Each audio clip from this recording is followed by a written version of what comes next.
ఒకవేళ మీరు బిజినెస్ అంటే ప్రొడక్ట్స్ అమ్మడం, మనీ సంపాదించడం అని అనుకుంటున్నారా? అయితే అది చాలా రాంగ్. ఒక ఎగ్జాంపుల్ జియో సిమ్ ఫస్ట్ ఏం చేసిందంటే అందరికి సిమ్ ఫ్రీగా ఇచ్చింది. కొన్ని రోజులు సబ్స్క్రిప్షన్ గూడా ఫ్రీగా ఇచ్చింది.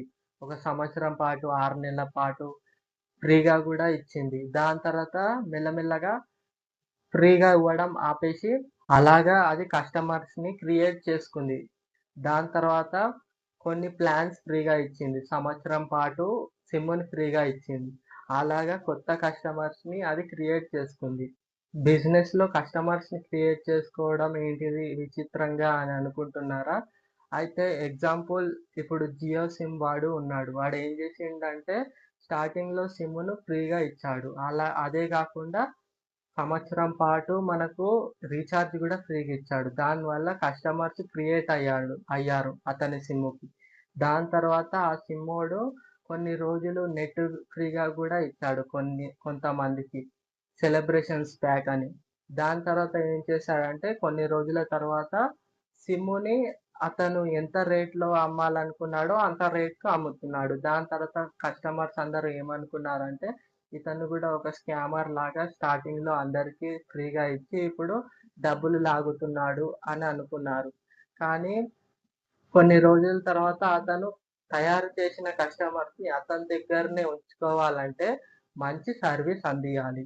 ఆ సర్విస్ ఎలాగ అందించాడంటే లైక్ ఇంటర్నెట్‌ని చాలా స్పీడ్‌గా అందించడం. అదే కాకుండా అన్‌లిమిటెడ్ కాల్స్‌ని చాలా తక్కువ ధరకివ్వడం. ఇంకా జియో ఫోన్స్‌ని కూడా అమ్మడం.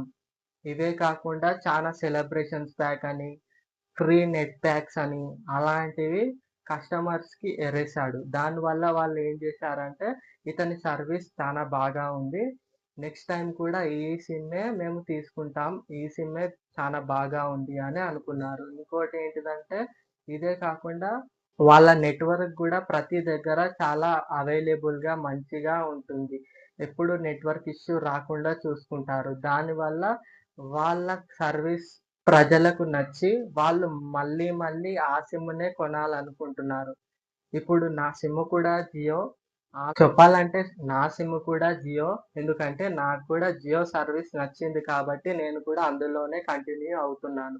ఇలాగే మీ బిజినెస్‌లో కూడా మీరు కస్టమర్స్‌ని క్రియేట్ చేసుకున్న కస్టమర్స్‌ని మళ్ళీ మళ్ళీ మీ దగ్గరికే వచ్చేటట్టు మీరు అలవాటు చేయాలి. ఇలా అలవాటు చేయడం వల్ల వాళ్ళు మళ్ళీ మళ్ళీ మీ దగ్గరికే వస్తారు. మరొక ఉదాహరణ ఏంటిదంటే, మనం బజాజ్ షోరూమ్‌కెళ్ళినప్పుడు అక్కడ వాళ్ళు డిస్కౌంట్ బాగా ఇస్తారు. ఇంకోటేంటిదంటే, స్టార్టింగ్‌లో మనకు ఫైనాన్స్‌లో కూడా ప్రొడక్ట్స్ ఇస్తారు వాళ్ళ కార్డ్ పైన. అలాగా వాళ్ళు కస్టమర్స్‌ని క్రియేట్ చేసుకుంటారు. దాని తర్వాత క్రియేట్ చేసుకున్న కస్టమర్స్‌ని వాళ్ళ దగ్గరనే మళ్ళీ మళ్ళీ రావాలంటే, వాళ్ళకు మంచిగా ఫైనాన్స్‌లో ఇవ్వడం, మంచిగా డిస్కౌంట్ ఇవ్వడం ఇలా చేయడం వల్ల వాళ్ళు మళ్ళీ మళ్ళీ ఆ బజాజ్ షోరూమ్‌కి వెళ్తారు. ఇది బిజినెస్ స్ట్రాటజీ. ఇలాగే మీ బిజినెస్‌లో కూడా మీరు కస్టమర్స్‌ని క్రియేట్ చేసుకున్న కస్టమర్స్‌ని మళ్ళీ మళ్ళీ మీ దగ్గరికే వచ్చేటట్టు మీరు అలవాటు చేయాలి. ఇలా అలవాటు చేయడం వల్ల వాళ్ళు మళ్ళీ మళ్ళీ మీ మీ దగ్గరికే వస్తారు. వీడియో చూసినందుకు ధన్యవాదాలు.